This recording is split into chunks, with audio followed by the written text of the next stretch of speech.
오늘 저는 여러분들과 함께 기도에 대해서 나눠보려고 하는데요. 우리 지난 한 2주 동안에는 레위기 말씀을 통해 거룩에 대해서 또 그 전에 화목한 삶에 대해서 나눴다면 오늘 이제 우리에게 하나님 은혜의 방편으로 주신 이 기도에 대해서 한번 나눠보고 싶습니다.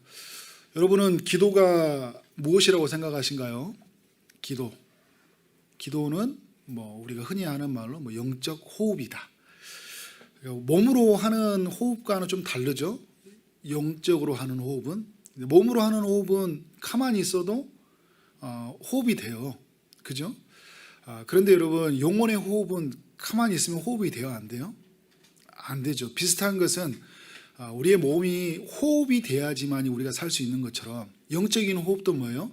호흡해야지 내가 영적으로 살아있는 삶을 사는 거예요. 하나님 안에서 살아있는 삶, 하나님과 친밀한 교제를 나누고 또 하나님의 뜻이 내 안에서 이루어지는, 그래서 하나님의 것이 내게, 하나님의 있는 그 모든 것이 내게 뜻이 되어지는 기쁨들, 그래서 기쁨, 평안, 감사, 그죠? 영광, 이런 건 다 하나님의 것이잖아요. 그런데 기도하면서 그 하나님의 영광이 내 안에 머물게 되고 그 기쁨이, 평강이, 그죠? 하나님께서 행하신 그 모든 감사의 이야기가 내 마음 속에, 내 삶 속에 이루어지니까 어떤 삶이 사는 게 된가요? 죽어 있는 삶이 아니라 살아있는 삶을 살게 된다는 거예요. 우리가 기도를 흔히 또 대화라고 이야기를 하잖아요. 나 혼자 하나님 앞에 말하고 가는 그런 것이 아니라 하나님과 대화이다. 결제 창구만 놔두고 영수증 하나 갖다 놓고 이거 결제해 주세요, 이런 게 기도가 아니죠. 마지막에 우리가 대화하고 예수의 이름으로 주님 이렇게 해주시면 좋겠다는 마음으로 기도하지만 하나님과 대화이고 하나님과 친밀한 교제의 시간이에요. 그런 면에서 우리에게 삶 속에서는 하나님과 끊임없는 그 대화를 통한 교제가 필요하다. 그 루터의 기도라는 책에서 제가 어제도 설교하기 전에 또 설교 후에 저에게 주는 기도 제목이 있지만 여러분 모두에게 하는 기도의 제목이 어떤 마음으로 설교를 드려야 되는지, 설교 후에는 어떻게 기도해야 되는지를 알려줬는데, 또 그 책에서 그런 내용이 있더라고요. 기도는 사단으로 인한 고통을 없애주는 해독제이다. 그러니까 사단의 유혹이 왔을 때 그 죄로 인해서 우리를 얼마나 피폐하게 만들고 죄에 무너지게 많이 만들잖아요. 그런데 기도는 뭐냐면 고통을 없애주는 해독제다. 그래서 그리스도인은 쉼없이 기도해야 된다, 이렇게 도전을 하고 있더라고요.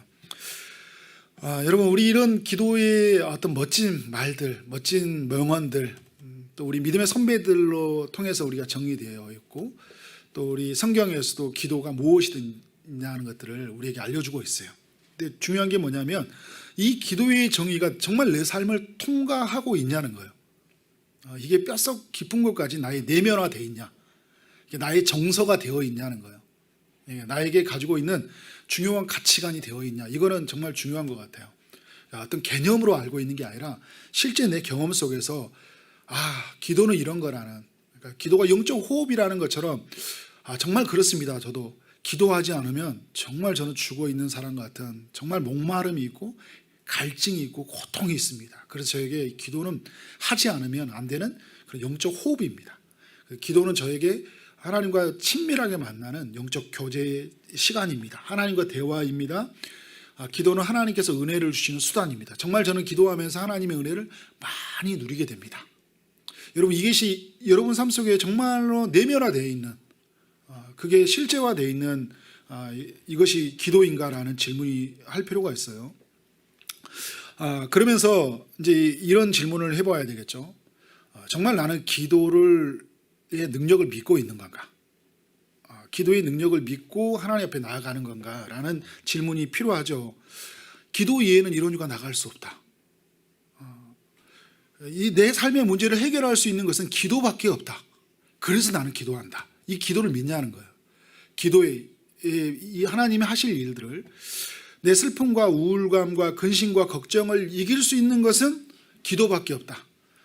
내가 밖에 나가서 차를 마시고 사람을 만나고 여행을 가고 이런 것으로 내 문제를 해결하는 게 아니라, 내가 사람을 만나고 그래서 문제가 해결되는 게 아니라 이 모든 문제의 해결은 하나님이 하실 수밖에 없다는, 그래서 나는 기도한다. 여러분, 이러한 믿음이 있냐는 거예요. 그 믿음이 내 삶으로 이제 이어졌냐? 그러면 참 우리에게 이렇게 참 뭐랄까요? 좀 부끄러움들, 저 자신도 많은 부끄러움들을 많이 갖게 되는 것 같아요. 그래서 마틴 루터 같은 경우에도 본인이 여러분도 많이 들었던 이야기잖아요. 매일 아침 기도로 2시간을 보내는 것에 실패한다면 사단은 그날 하루 종일 승리를 취할 것이다. 나는 할 일이 너무 많다. 그래서 나는 매일 3시간의 기도를 하지 않고는 전진할 수 없다. 이런 표현을 쓰고 있더라고요. 그러니까 그래서 매일 2시간을 기도하지 않고서는. 근데 기도의 성자라고 불리우는 E.M. 바운주라는 이제 그런 분은 새벽 4시에 일어나서 항상 아침마다 3시간씩 기도를 했다 하더라고요. 우리는 지금 이 시대 30분도 기도하기 참 어려운 시대를 살고 있잖아요. 너무 바쁘니까 또 피곤하니까 어떤 사람에게는 3분도 기도하는 시간이 없다라는 생각이 들어요. 하루 종일 아니면 일주일에 돌아봐도 공적인 자리에서 기도하고 있지 정말 하나님과 주시는 이 은혜의 수단을 통해 우리가 기도하고 있는지에 대해서 한번 질문해 볼 필요가 있어요. 그래서 오늘 이제 누가가 기록했던 사도행전을 이제 말씀을 여러분과 함께 나누려고 하는데 그 사도행전을 나누기 전에 우리에게 중요한 건 뭐냐면 사도행전이 있기 전에 누가복음이 있었다는 거예요. 왜냐하면 누가가 누가복음과 사도행전을 같이 기록했거든요. 그래서 사도행전은 누가복음의 속편이에요. 한 권으로 이루어져 있어요. 그리고 나눠서 누가복음, 사도행전으로 나누는데 이 누가가 이 두 성경 누가복음과 사도행전의 성경에 보면 많이 강조되는 단어가 있어요. 첫 번째 단어는 성령이라는 단어가 많이 강조되어 있고요. 또 하나는 기도라는 단어가 많아요. 이 두 성경에. 그래서 복음서의 누가복음서에서는 성령에 이끌리신 예수님, 그다음에 기도하시는 예수님에 대해서 이야기를 나누고 있고요. 그리고 사도행전에서는 성령에 이끌리는 제자들 그리고 기도하는 제자들의 모습을 많이 보여주고 있어요.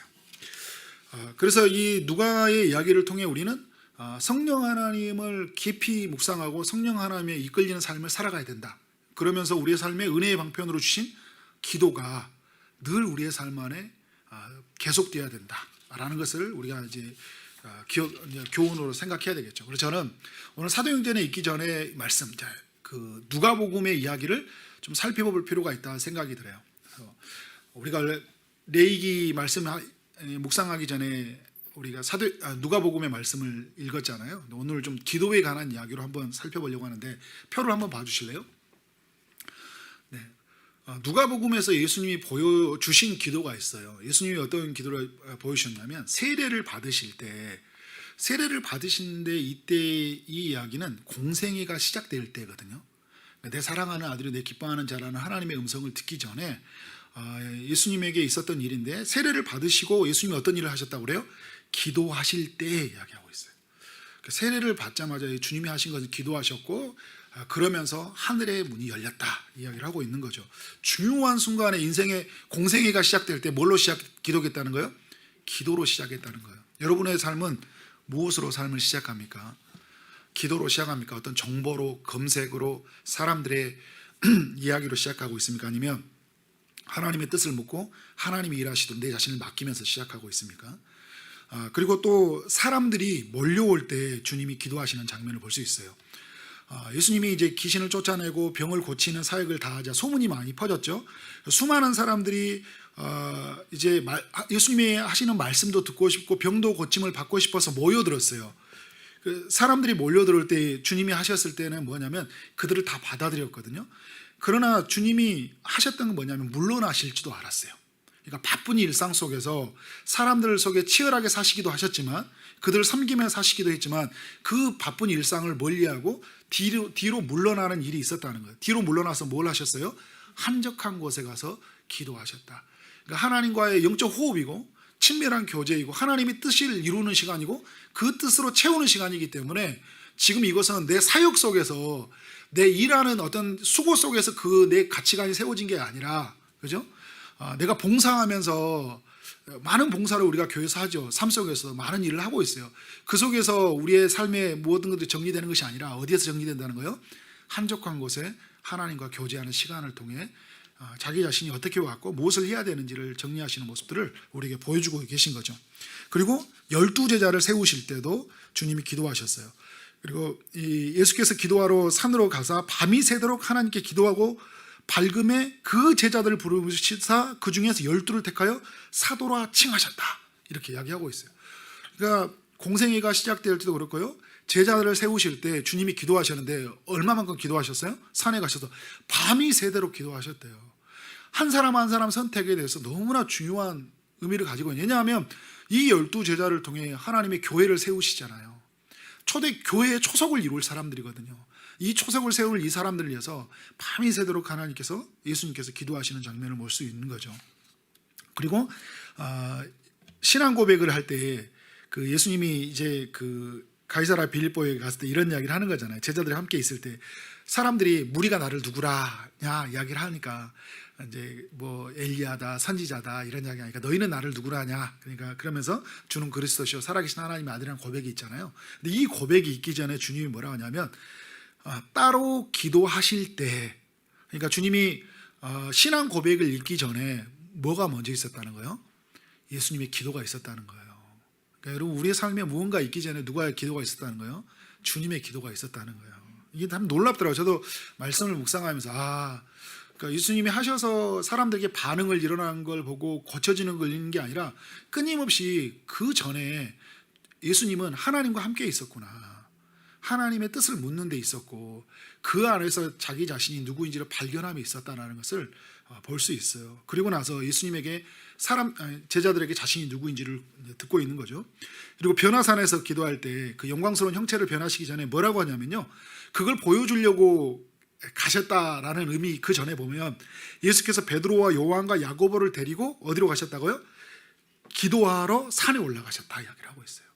그러니까 변화산은 기도하러 가신 곳이에요. 그래서 기도하는 중에 엘리야와 모세를 만나서 그 영광스러운 광채를 보면서 그 제자들이 하나님의 음성을 듣겠죠. 이는 내 사랑하는, 이제 내 그 아들의 말을 들어라, 이제 이 세 제자에게 말을 하잖아요.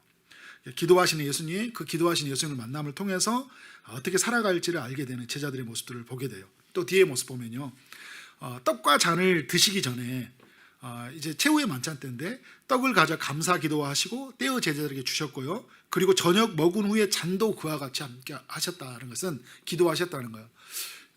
우리 여기서 그래서 우리가 식사 기도가 있는 거잖아요, 그죠? 최후의 만찬의 기도지만 주님이 떡과 잔을 위해서, 그리고 오병이의 만찬을 때 축사하시고 나눠주시는 하나님, 예수님의 모습을 볼 수 있어요. 무엇인가 먹기 전에, 무엇인가 하기 전에, 중요한 선택을 하기 전에 우리의 일상 속에서, 아주 사소한 일 속에서도 주님 뭘 보여주셨어요? 우리에게 기도하는 모습을 보여주고 계신 거예요. 그리고 22장 32절에 보면 베드로의 믿음을 위해서 뭐라 하냐면, 베드로가 자기는 절대 주님 부인하지 않겠다고 그랬거든요.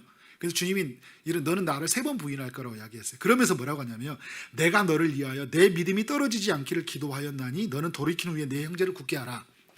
이 말씀을 하잖아요. 저는 이 말씀을 보면서 이 전율이 일어났어요. 기도의 장면으로 가보니까 정말 하나님께 너무 감사하다. 뭐냐면 베드로가 예수님을 부인했잖아요. 근데 부인했는데 그가 나중에 돌아왔어요. 3번 닭을 울 동안 부인했고 그는 돌아가는데 다시 돌아왔거든요. 돌아온 게 어디에 기도가 있었어요? 예수님이 이렇게 기도했잖아요, 그죠? 내가 너를 위하여 내 믿음이 떨어지지 않기를 하기에 기도하였나니 너는 돌이키는 후에, 이제 돌이켜 줄 거라는 거예요. 그 다음에 뭐라는 거예요? 내 형제를 굳게 하라.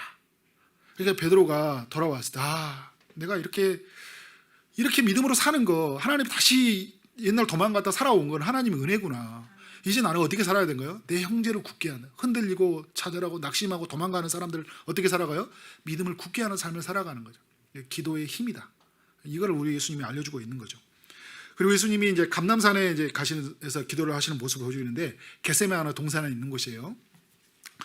나가서 습관을 따라 감람산에 가셨다. 그러니까 이 감람산에 그 습관을 따라 가셨다는 것도 있고, 예수님이 습관을 따라서 어디에 가셨다는 거예요? 계속 기도의 현장을 가셨다는 거예요. 그러니까 기도는 예수님의 습관이었어요. 근데 습관이었는데 단순히 형식이 아니라 하나님과 깊은 만남과 그 뜻으로 채워지는 시간이었죠. 그래서 뭐라고 하냐면요, 22장 42절에 예수님이 이제 힘드니까 십자가를 져야 되잖아요. 아버지의 뜻이 같은 이 잔을 내게서 옮기시옵소서. 그러나 내 온대로 마옵시고 아버지의 온대로 되기를 원하나이다 하시니 하면서 뭐냐면, 자신의 뜻은 피하고 싶지만 하나님과 단절되는 고통이 너무 크니까, 육체적 고통을 뛰어넘는 그 하나님과 단절의 고통이 너무 크니까, 그죠? 죄의 짐을 지고 인류를 위해서 죽는 건 하나님과 잠시 떨어지는 시간이잖아요. 그 시간이 너무 고통스럽고 너무 또 육체적으로 인간의 몸을 입었으니까 그 고통을 몸에 안으니까 얼마나 힘들어요. 될 수 있으면 이것을 벗어나고 싶었는데 뭐라고요? 그러나 내 온대로 마옵시고 아버지의 온대로 하옵소서. 결국은 자신의 뜻으로 시작했지만 누구의 뜻으로 마무리가 되고 있어요? 아버지의 뜻으로. 우리는 여러분 기도할 때 내 뜻으로 가요. 내 기도 제목으로 가거든요. 그런데 뭘로 끝나요? 아버지의 뜻으로 마무리가 되잖아요. 감람산에 가셔서 습관을 따라 주님이 가셨던 것은 뭐냐면 그 속에서 하나님의 뜻으로 채워지는 예수님, 그리고 예수님의 그 모습이 어떤 거냐면 힘쓰고 애써 더욱 간절히 기도하니 땀이 땅에 떨어지는 핏방울 같이 되었더라. 정말 간절히 하나님께 기도했다는 거예요. 주의 뜻으로 채워지도록. 그죠?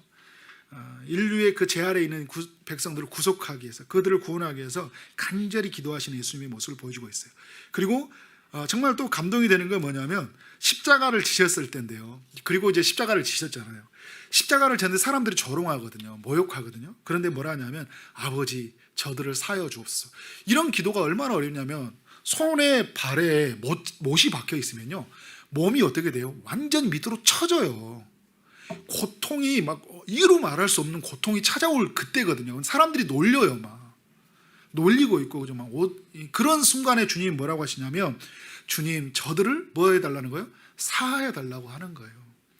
저들이 하는 것을 알지 못한다고 하면서, 그리고 죽음이 이제 마지막 막판에 죽음에 임박했을 때 뭐라 하냐면 큰 소리로 불러 이르시되 아버지 내 영혼을 아버지 손에 부탁하나이다 하고, 그리고 마지막 순간까지 주님 뭐라고 죽으신 거예요? 기도하고 죽으시잖아요. 여러분, 우리 마지막 순간에 기도하시고 죽으시길 바랍니다. 어떤 순간에 여러분 우리가 죽음이 찾아올지 몰라요. 죽음이 두려운 순간이지만 오늘 꼭 기도의 제목을 예수님이 하셨던 기도를 생각하고 아버지 내 영혼을 아버지 손에 부탁하나이다 하면서요, 죽음과 함께 눈을 다시 뜨는데 누구에 있어요? 아버지의 손 안에 있는 거잖아요. 아버지의 품 안에서 사랑하는 아들아 딸아 수고했다. 눈물을 닦아주시고 우리의 기도의 마지막 순간까지 주님이 이루시는 그 입술을 주님이 기뻐하시는, 저는 그런 아름다운 우리의 기도의 입술이 됐으면 좋겠다. 그리고 여러분 이제 또 있어요. 누가복음 예수님은 뭐라냐면 가르쳐 주셔요. 기도에 대해서. 그러니까 보여주신 기도, 가르쳐 주신 기도. 왜냐하면 우리 이 시대의 사람들은요, 저도 이제 목사지만 목사들이 제일 많이 죄를 짓는 게 뭐냐면 가르쳐 주기는 하는데 보여주지를 못해요. 저도 제 한계예요. 보여주지를 못해요. 예수님 보여주셨잖아요. 그죠? 근데 가르쳐 주시기나 기도가 뭔지는. 근데 예수님은 또 보여주시면서 뭐라냐면 가르쳐 주셔요. 뭐라고 하냐면 너희를 저주하는 자를 위하여 축복하며 너희를 모욕하는 자를 위해서 기도하라. 여러분 이 장면이 정말 은혜된 게 뭐냐면 십자가에서 자신을 모욕하는 사람들 위해서 뭐라고 기도했어요? 저들의 죄를 사하여 주옵소서. 그런데 제자들에게 누가복음 6장에서 뭐라냐면 너희를 모욕하는 자가 있냐? 그러면 그들을 위해서 기도해줘라. 이렇게. 그러니까 사람들에게 가르쳐 줄 뿐만 아니라 주님은 그런 기도를 하고 사셨어요. 그러니까 우리에게 모욕하고 우리를 자존심 상하게 하고 우리를 무너뜨리고 얼마나 우리를 비난하고 뒤에서 뭐 수군거리고 얼마나 그런 일이 많이 해요. 그럴 때마다 뭘 하라고요? 그들을 위해서 기도하라 이야기를 해주고 있어요. 그리고 이제 11장에 보면 주기도문이죠. 너희는 이렇게 기도하라. 아버지 이름이 거룩히 여김을 받으시도록. 그리고 그런 일용할 양식과 주기도문을 가르쳐 주시고요. 그리고 그 뒤에 말씀에서 너희는 구하고 찾으라 문을 두드리라. 그러면 주실 것이요 찾을 것이요 너에게 열릴 것이라는 그런 기도를 가르쳐 주시고요. 또 그리고 18장에 보면 항상 기도하고 낙심하지 말아라. 그러니까 무슨 말이냐면 기도하고 나는데 우리의 마음에 뭐가 찾아온다는 거예요? 낙심이라는 거예요. 왜냐하면 항상 우리의 생각이 앞서니까 우리의 시간표대로 우리의 방법으로 살아가니까 삶은 잘 문제가 해결되지 않잖아요. 그죠? 당장 이루어지지 않거든요. 그래서 우린 기도하지만 뭐가 찾아와요? 낙심이 찾아와요. 약속이 희미해진데 그럴 때마다 주님이 뭐라 하냐면 낙심하지 마라. 그러면서 이제 비유로 말씀해 주시고, 또 우리의 기도의 동기가 정말 세리처럼 우리가 진실함으로 고백하고, 그러니까 솔직함으로 하나님의 은혜를 자비를 구하는 세리의 기도가 되어야 되고, 자랑하는 바리새인의 기도가 되지 말 것을 또 가르쳐 주시고, 그리고 그러면서 이제 그 여러 가지 환난이 다가올 때 항상 기도하며 깨어 있으라 이야기하시고요. 그리고 유혹에 빠지지 않도록 기도하라고 하시고 시험에 들지 않도록 기도하라고 이야기하고 있어요. 그러니까 낙심, 시험, 유혹 이런 이야기들이 계속 많이 있죠. 그죠? 이런 이야기가 있다는 것은 우리가 정말 기도를 방해하는 요소들이 너무나 많이 있다는 거거든요. 그러니까 내 문제보다 이 현실이 크면 우리가 이게 되게 되는데, 기도하는 사람이 있거나 아니면 이 문제를 해결하기 위한 어떤 사람을 찾거나, 그죠? 아니면 내가 자포자기하거나 이렇게 되는데, 그럴 때마다 순간순간 어려움이 찾아올 때마다 주님 앞에 엎드리고 기도하라는 그 기도의 교훈들을 늘 주고 있는 거죠. 그러니까 이엠바 원주가 이런 이야기를 하더라고요. 이렇게 항상 우리가 깨어 기도해야 되는데, 사람들은 어떤 형식 속에서만 하나님께 기도한다, 이런 묵상을 하더라고요. 이엠바 원주 책은 굉장히 여러분 굉장히 깊이 있어요. 근데 그 이엠바 원주가 기도하는데 우리 항상 깨어 기도하라는 이 내용을 이렇게 정리를 하더라고요. 기도하기 전에 깨어 있어야 되고요. 그리고 기도하면서 깨어 있어야 되고요. 그리고 기도한 후에 깨어 있어야 된대요. 이게 굉장히 저는 놀라운 통찰이라고 생각해요. 그러니까 무슨 말이에요? 기도하기 전에 깨어 있다는 거냐면 항상 하나님 앞에서 하나님의 뜻을 묻고 질문하고 듣고자 하는 우리 마음속에 있어야 되는 거예요. 그리고 기도할 때도 뭐인가요? 깨어 있어야 되는 거예요. 늘 우리는 육이 지배하잖아요. 피곤하죠. 생각이 우리를 지배하죠. 온갖 우리가 부정적인 그런 경험들이 지배하니까 하나님이 응답해 주시지 않을 것 같은 그런 생각들, 의심들, 두려움들이 교차하잖아요. 그래서 깨어 있다는 거예요. 하나님이 하실 걸 믿고. 그리고 끝나고 났을 때 기도하고 났을 때 지나고 끝나는 게 아니라 하나님이 주실 걸 믿고 기도하는 거죠. 그래서 이엠바 원주가 이런 표현을 쓰고 있더라고요. 예를 들어서 친구한테 돈을 빌리러 갔는데, 친구에게 돈을 빌리러 갔을 때 뭘 볼까요? 내가 이제 깨어 기도하지 못하는 사람은 이렇게 구하는 거죠. 친구한테 나 돈 좀 빌려줘 집에 가버리는 거예요. 그런데 돈 좀 빌려줘 할 때 친구의 눈빛을 보면서 뭘 볼까요? 친구가 돈을 빌려주겠구나. 그거를 그렇게 이야기하더라고요. 하나님 앞에 우리가 기도를 할 때 하나님이 기도를 들어주실 것을 또 기대하는 거잖아요. 그 마음속에서. 그리고 하나님이 어떻게 이루실 걸. 그리고 그래서 다 말했을 때 친구에게 이제 내 마음의 소원을 했을 때 친구의 응답을 듣고 가잖아요. 그런 것처럼 우리가 깨어서 하나님이 무엇을 우리에게 원하시고 어떤 답을, 어떨 때는 노우라고 말씀하시고 아직이라고 말씀하시기도 하고, 어떤 것은 다른 것을 주시겠다고 말씀도 하셔요. 다양하게 주님이 응답을 하시거든요. 그런 면에서 우리가 깨어 있는 것이 너무나 중요하다. 그래서 항상 깨어 있고 깨어 있는 것이 항상 이루어져야 된다는 것들을 예수님이 이렇게 알려주었어요. 그러니까 예수님의 기도를 다시 정리해 보면 중요한 순간에 기도하셨고요, 항상 기도하셨고, 작은 일상마저도 기도하셨고, 그리고 그 기도의 중요성을 제자들에게 또 알려주셨어요. 그럼 우리는 어떻게 될까요? 기도해야 되겠죠. 그래서 오늘 사도행전의 이야기로 이제 넘어가 보면, 이 사도행전에 이제 이 제자들이 예수님과 함께 있을 때는 이 기도의 중요성을 느끼지 못했어요. 같이 있을 때는. 그래서 어떻게 하고 있어요? 막 밖에서 졸고 있거나 딴짓하고 있고, 그죠? 변화산에 갔을 때도 막 우리는 초막셋을 짓고 막 엉뚱한 소리 하고 있고, 그죠? 그리고 감람산에 갔을 때는 또 예수님 거기 가서 다 졸고 있고, 전혀 기도의 현장 속에, 주님의 기도의 현장 속에 같이 기도하지는 못했어요. 그런데 예수님이 죽으시고 부활하시고 하늘로 승천하신다는 그 소식을 들었을 때, 그리고 하늘을 승천하시면서 예수님이 이런 약속을 주시거든요. 내가 가면 성령이 너에게 임할 것이다. 성령이 너에게 임하면 너희가 권능을 받고 예루살렘과 온 유대와 사마리아와 땅끝까지 이르러 내 증인이 될 것이다. 이 약속을 제자들이 받게 돼요. 제자들이 예수님이 죽으시고 십자가의 부활을 경험하기 전과 완전히 달라지는 모습을 보게 돼요. 그래서 12절에 오늘 말씀에 보면 제자들이 감람온이라는 산으로부터 예루살렘에 돌아가니 이 산은 예루살렘에 가까워 안식일에 가기 알맞은 길이라, 이렇게 말씀을 하고 있죠, 그죠? 근데 지금 어디 산에 있어요? 지금 가까운 길이긴 해요. 예루살렘으로 가야 되는데 지금 근데 어디 산을 지나가고 있어요? 사도행전에 누가복음을 썼던 이 사도행전을 쓰면서 감람온이라는 산을 지나갔다. 이 산은 어떤 산이에요? 예수님이 기도한 산이 아니에요. 땀방울이 핏방울이 된 산, 그리고 하늘의 뜻이 이 땅 가운데 이루어지는 그 간절히 기도했던 그 산 아니에요. 그 산을 지나가면서 어떤 생각이 들까요? 여러분, 이게 저는 이제 왜 이걸 생각했냐면, 제가 지난주에 새벽 기도를 이렇게 딱 마치고 아침에 이렇게 저희 5단지 뒤에, 시청 쪽에 뒤에 있는 산이 이렇게 광덕산이 있어요. 그래서 아침에 산책을 한번 갔다 올라가는데 딱 산 위에 올라가는데 예전의 기억이 딱 떠오르더라고요. 제가 청년 때 저희 청년 지체들하고 목사님하고 같이 그 밤에 올라가서 그 공단에 죽어가는 젊은이들, 제가 청년부 있었으니까 공단을 바라보면서요, 그리고 안산 도시를 또 바라보면서 이 땅에 있는 젊은이들을 구원해 달라고 막 진짜 간절히 기도했었거든요. 그리고 중앙동을 바라보면서 그때는 술막 엄청 유흥에 이게 더 심했으니까요. 지금도 뭐 심하지만 간절히 기도하고 정말 이렇게 그 기도하고 돌아왔던 매주마다 가서 뭐 비가 오는 날에는 우산을 쓰고 가서 같이 기도했던 그런 장면이었는데 그때가 생각이 나더라고요. 제가 이런 공단의 도시를 바라보면서 기도했는데 이 초지동까지 보게 되는 거예요. 그렇게 그때 기도했던 그 기도의 현장 속에 하나님이 이렇게 인도해 가시는구나. 그래서 또다시 내가 이 도시를 바라보고 정말 죽어가는 영혼을 기도해야 되겠다는 그런 삶이 그 장소를 가면서 좀 일깨워지게 되더라고요. 여러분, 제자들이 감람산으로 지나가는 동안 그런 마음이 일깨워지는 게 아니지 않겠어요? 왜냐하면 지금 어떤 일이 일어나냐면 13절에 보니까 그들이 유하는 다락방에 들어갔어요. 그리고 그 예수님의 제자들의 이야기가 소개가 되고 있죠.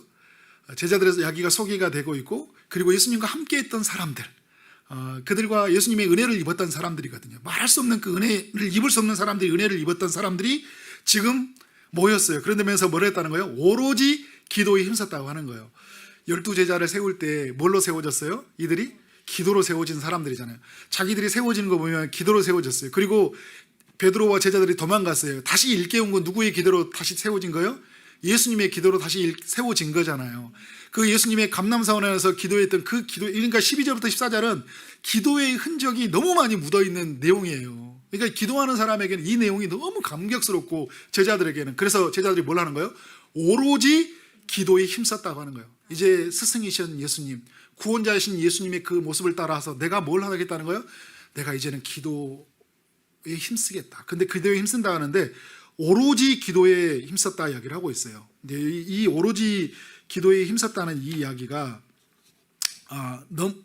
이 헬라어로 뭐라냐면요, 포르스카 르테오라고, 포르스카 르테오라고 이야기하는데, 이게 뭐냐면 자신을 붙들어 매다, 자신을 붙들어 매다, 이런 뜻을 가지고 있어요. 무엇이 붙들어 맨 거예요? 하나님이 하실 수밖에 없다는 것에 붙들어 맨 거예요. 전에는 뭐였어요? 도망가는 사람들이었잖아요. 전에는 자기 생각이 강했던 사람이에요. 자기 두려움들이 강했던 사람인데, 근데 그것에 근거하고 도망갔던 사람인데, 이제는 뭐예요? 주님이 살아계시고 주님의 이 약속은 반드시 이루어질 것이라는 이 확신이 뭐예요? 자기 자신을 붙들어 매버리는 거예요. 자, 여러분, 이제 전에는 예수님이 눈앞에 있는데도 믿지 못했어요. 그런데 지금은 예수님이 눈앞에 없어요. 하늘을 승천하시고 예수님도 없어요. 뭐만 있어요? 예수님이 주신 약속만 있어요. 근데 이 약속은 뭐냐면 하늘로부터 성령이 임하신다고 하는데 이 땅에 있어요? 없어요? 이 땅에 없는 거예요. 예수님도 없죠? 약속만 있는, 아무것도 없는 상태예요.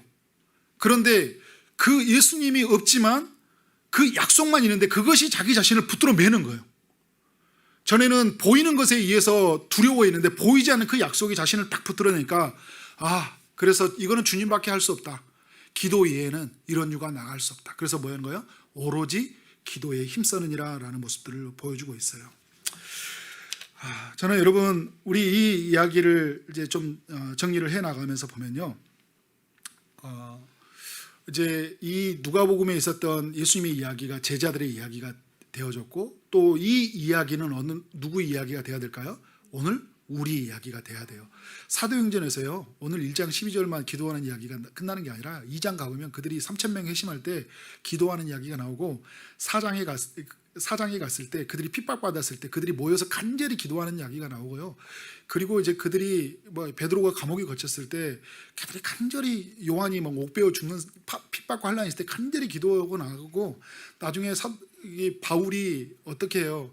빌립보 감옥에 갇혔을 때 이 감옥의 죽음의 앞에 임박한 순간에 기도하고 나아가는 그런 모습들을 계속 사도행전의 이야기는 어떻게 제자들이 쓰고 있는 거잖아요. 이 이야기는 사도들의 이야기로 화자되는 것이 아니라, 예수님의 이야기로 화자되고 끝나는 것이 아니라 누구의 이야기로 이어져야 될까요? 오늘 우리의 이야기로 이어져야 된다.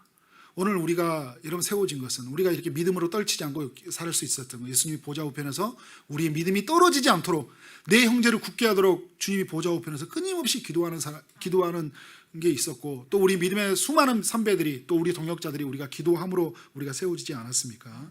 그런 기도의 현장이 있길 원합니다. 예수님은 기도하라고 말만 하는 분이 아니었어요. 기도하는 분이었어요. 제자들은요, 예수님을 뭘 봤을까요? 기도하는 손을 봤고요, 기도하는 등을 보았어요. 기도하는 손을 보면서 예수님이 손이 하나님을 향해 있었고 그 기도하는 등은 예수님을 향해 등을 돌려서, 그죠? 세상 앞에 있는 게 아니라 두려운 현실 앞에 서 있는 게 아니라 등을 돌려서 누구에게 향하고 있어요?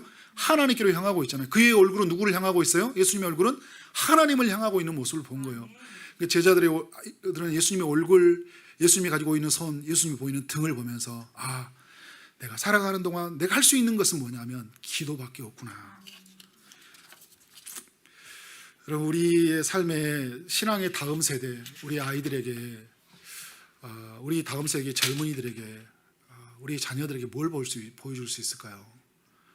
우리는 기도하는 등을 보여줘야 되고요, 기도하는 손을 보여줘야 되고, 기도하는 얼굴을 보여줘야 돼요. 단순히 그들에게 형식적으로 보여준 게 아니라 우리가 삶을 살아내는, 기도의 삶을 살아내는 그런 모습이 필요한 거죠.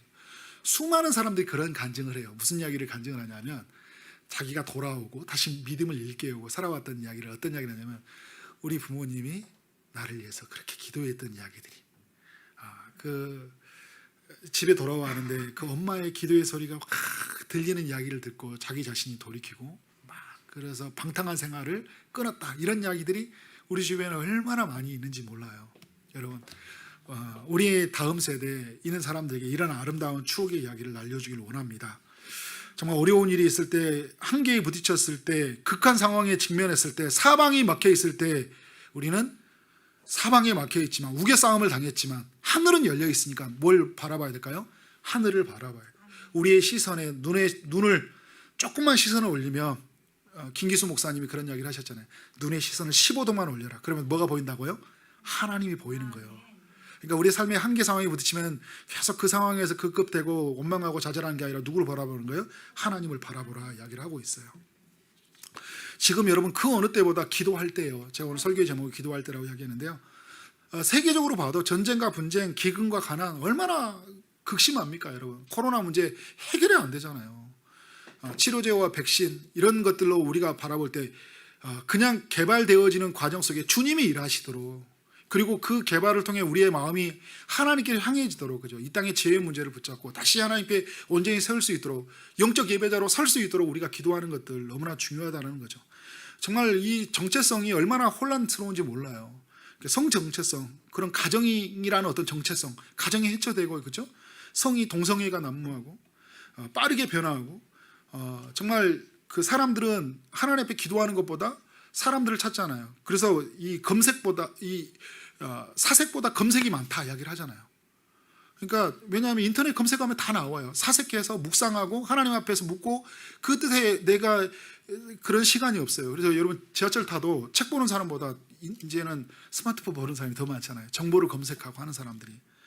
저도 부끄러운 모습들이 많이 있어요. 그래서 우리의 삶에는 검색이 있다면 말씀에 대한 검색이 더 많아지고, 정말 우리의 삶 속에 기도하는 현장이 많아져야 된다. 사람의 조언보다 하나님의 간구가 더 필요한 시대.